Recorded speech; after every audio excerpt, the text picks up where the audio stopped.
In drug discovery, we can use machine learning to detect very subtle changes in cells that are produced by different compounds and thereby find out how compounds work. To run an experiment using different compounds, oftentimes thousands of compounds, we use a plate containing thousands of buckets or wells, each of which contain thousands of cells. And each of these buckets is essentially a different experiment with a different compound treatment to each one.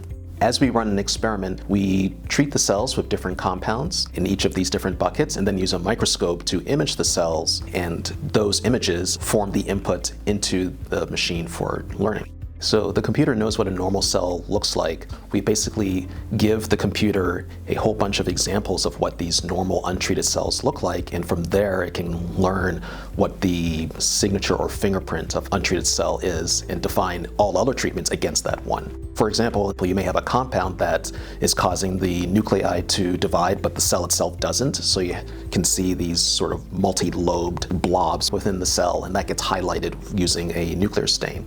And in another example, you may have a cell in which holes appear in the cytoplasm, and so those appear as very distinct spots or openings within the cell structure itself. And both of those are different than the normal untreated cells. So from the machine learning process, we've basically learned that different compounds certainly cause the cells to assume different forms, and all it needs to do is basically look for something that's different than the normal cells in whatever fashion. And this machine can do that much quicker, much faster, and can look for much more subtle features than the human eye can probably see.